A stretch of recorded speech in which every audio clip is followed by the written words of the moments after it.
There is a moment in the height of summer when the world goes absolutely still. The birds fall silent, the wind dies, the shadows shrink to nothing beneath your feet. The sun hangs directly overhead like a burning eye that refuses to blink. And in that breathless, scorching pause between morning and afternoon, somewhere out across the golden fields of wheat and rye, something begins to move. She walks slowly. She is always walking slowly. There is no need to hurry when you are the most dangerous thing for miles in every direction. She might appear as a beautiful young woman in white, her hair loose and wild in a wind that no one else can feel. She might appear as an old crone, bent and weathered as a dead tree. She might appear as a spinning column of dust and heat, rising from the cracked earth like a fever dream. But whatever shape she takes, she always arrives at the same moment. Noon. Exactly noon. And she is always looking for someone to talk to. Her name is Poludniца. In English, we might call her Lady Midday. And if she ever stops beside you in those fields, if she ever turns her face toward yours and begins to ask her questions, you had better hope you can keep talking. Because the moment you fall silent, or the moment you run out of answers, she will twist your head from your shoulders, drive you into madness, or simply leave you collapsed in the heat, your mind shattered beyond repair. Welcome to the world of Slavic mythology, where the sun is not always your friend, and the most terrifying demon of all comes not in the darkness of night, but in the blazing, merciless light of midday. I am so glad you are here for this one. If you are new to this channel, welcome. We explore the darkest and most fascinating corners of world mythology, folklore, and legend. If these stories speak to something deep in you, please consider subscribing and leaving a like on this video. It genuinely helps more people find their way to stories like this one. Now let us go back to the fields. For centuries across the vast Slavic world, from the frozen forests of Russia to the sun-baked plains of Poland and Bulgaria, from the river valleys of Ukraine to the mountain villages of Serbia, ordinary people lived in genuine bone-deep fear of Lady Midday, not the kind of theatrical fear we perform when we tell ghost stories around a fire. The real kind. The kind that makes a farmer pause before stepping back into the field after his midday meal. The kind that makes a mother call her children inside when the sun reaches its highest point. The kind that is written into the rules of daily life because the consequences of ignoring it are too terrible to risk. She was not a creature of the underworld. She was not a shadow dweller or a night stalker. She belonged to the light itself, to the most visible and exposed moment of the entire day. And somehow that made her worse. You could bar your door against the night. You could light a fire against the darkness, but you could not hide from noon. The sun found every corner, the heat pressed into every room, and out in the open fields where the harvest workers labored from dawn to dusk, there was nowhere to run and nowhere to hide when she came walking between the rows. So why did people fear her so deeply? What was it about this particular spirit, this particular moment, that lodged so firmly in the Slavic imagination for so many hundreds of years? To understand that, we need to understand the world that created her. Medieval and early modern Slavic life was, in large part, a life defined by agricultural labor. The rhythm of the year was the rhythm of planting and harvest. The survival of a family, a village, an entire community depended on the success of the crops. And those crops required human bodies to tend them, bodies that worked from before sunrise to after sunset during the critical weeks of summer harvest. This was brutal, relentless work performed under a sun that could kill as efficiently as any weapon. Heatstroke, sunstroke, delirium, sudden collapse in the fields, these were not rare events. They were regular occurrences that every farming community knew and feared. When someone fell in the fields at noon, when a young man suddenly began raving and speaking nonsense, when a woman collapsed and could not be revived, when a worker returned from the harvest, seemingly broken in some invisible way, people needed an explanation. Not a medical explanation, a meaningful one. One that named the force responsible, gave it a face and a set of rules, and therefore offered some possibility of protection or avoidance. Poludniца was that explanation. She was the personification of the noonday danger, the spirit of the killing heat, the demon that preyed on those who worked too hard, rested too little, or failed to observe the proper customs of the harvest season. She was terrifying, yes, but she was also knowable. And a danger that is knowable is a danger that can perhaps be survived. Now, where did she come from? How did this extraordinary figure enter the mythology of so many different Slavic cultures, each with their own version of her story? There are several compelling theories, and none of them entirely cancel out the others. The oldest and most primal explanation is simply this: she was born from the sun itself. In the earliest layers of Slavic religious thought, before the arrival of Christianity reshaped the spiritual landscape, the natural world was alive with divine forces. The sun was not merely a physical object, but a living power with moods and intentions. At midday, when that power reached its absolute peak, it was understood to be at its most dangerous, most volatile, most likely to reach down and touch the lives of mortals in terrible ways. Poludniца was the face of that danger. She was what the noon sun looked like when it chose to walk among human beings. A second explanation reaches toward the ancient Greek and Roman world, and the fascinating way that mythological ideas traveled along trade routes and cultural exchanges. The Greeks had their own noonday demon, a concept preserved in the oldest translations of sacred texts, a spirit of desolation and destruction that walked in the brightness of midday. Scholars have long debated whether the Slavic Poludniца shares a common ancestor with this older concept, whether the fear of the noon hour is so universal, so deeply embedded in human experience that it independently produced similar figures across entirely different cultures, or whether there was genuine cultural transmission, stories traveling from one world to another and taking root in new soil. What is remarkable is that the fear of noon as a spiritually dangerous time is not unique to Slavic cultures. It appears in Mediterranean traditions, in Middle Eastern folklore, in African spiritual systems. Something about that suspended, breathless moment when the sun is highest seems to trigger a deep human unease, a sense that the ordinary rules of the world have been briefly suspended and something else has taken their place. A third explanation is more intimate and perhaps more heartbreaking.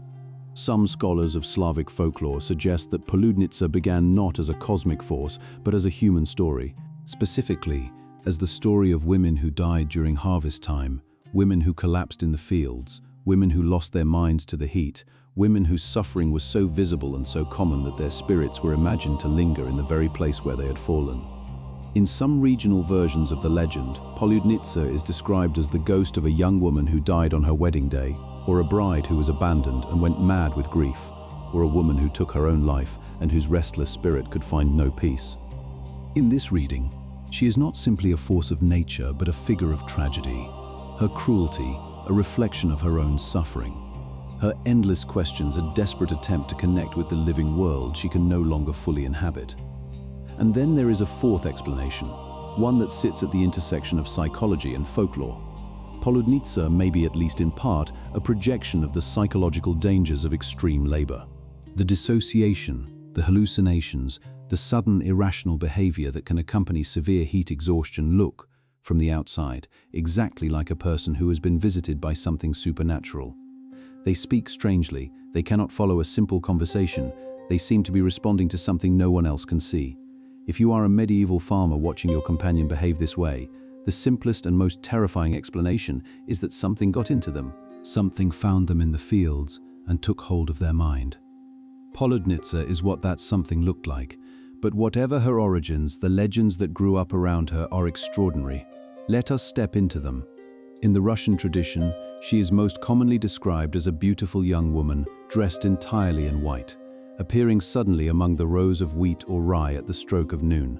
She approaches a worker who is still laboring during the midday rest period, because that is her primary target. Those who do not stop, those who push through the heat, who skip their rest, who refuse to observe the pause that custom and common sense both demand. She walks up to this person and she begins to talk. And here is the thing about her conversation. It is not threatening, at least not at first. She asks questions, simple questions or questions that seem simple. She might ask about the harvest, about the weather, about the worker's family. She might ask about local gossip, about village history, about the meaning of old customs. The questions come one after another, and the worker must answer every single one without pause, without stumbling, without falling silent. Because the moment there is a gap in the conversation, the moment the worker cannot think of what to say next, she strikes.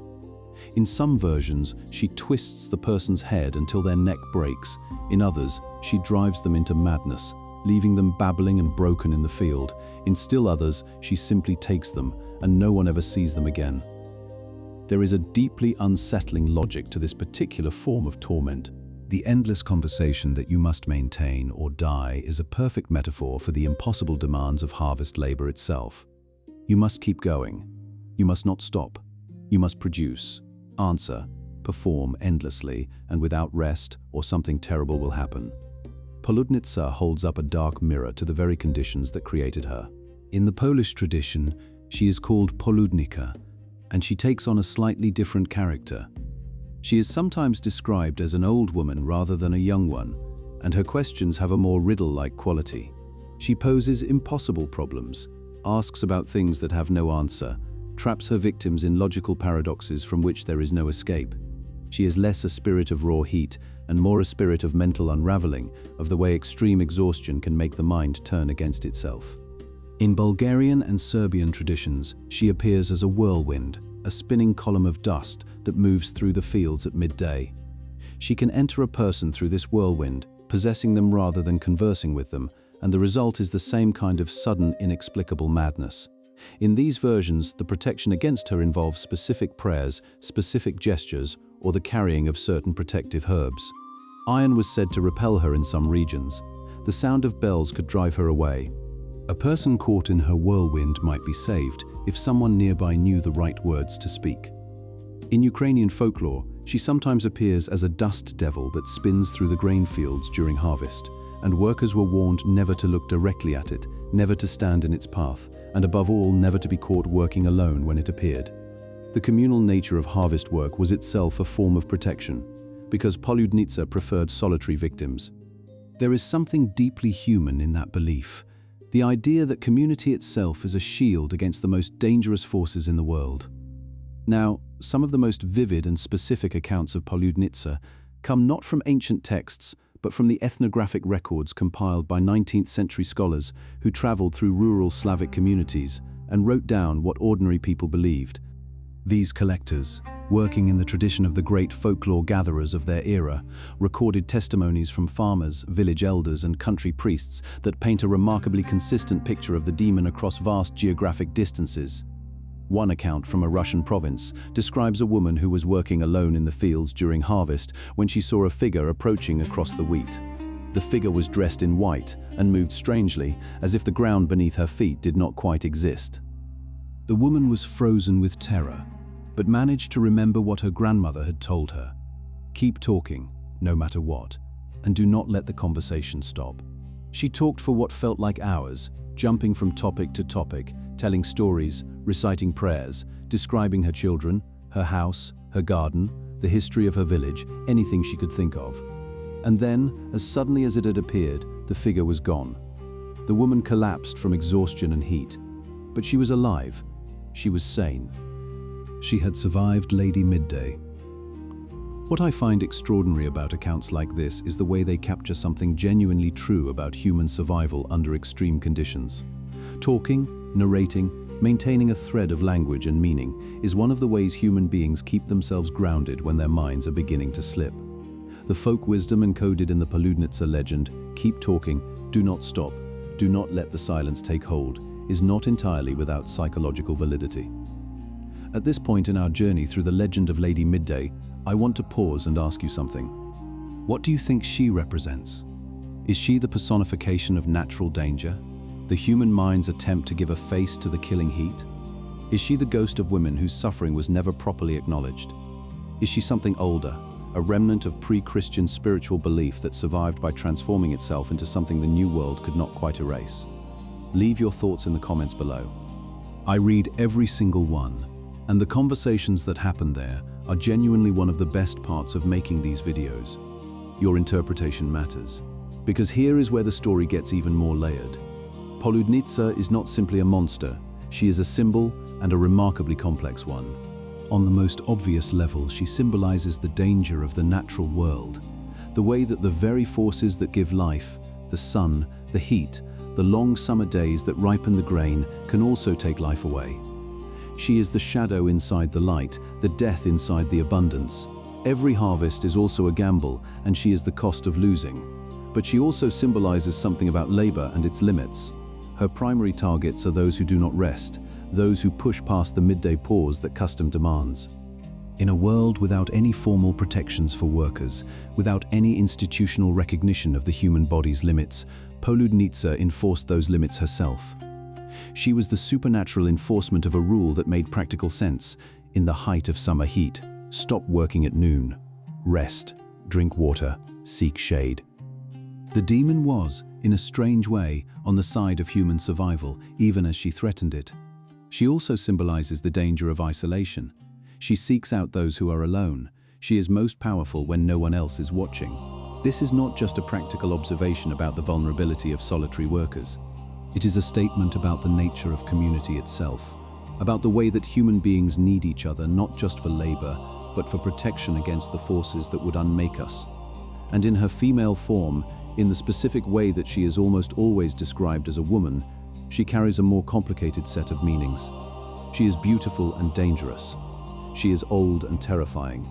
She is the abandoned bride, the woman whose grief became power, the feminine force that the world tried to ignore and could not. In a culture where women's labor in the fields was essential but often invisible, where women's suffering was common but rarely named, Poludniца gave that suffering a face and a voice. She was what happened when the world did not listen to women until it was too late. Now let us talk about the details that disturb even the most seasoned students of folklore, the contradictions and mysteries that make Poludnița genuinely strange. One of the most unsettling things about her is the question of what she actually wants. If she was simply a predator, a demon who killed or maddened people for the pleasure of it, she would be frightening but comprehensible. But the conversation requirement complicates everything.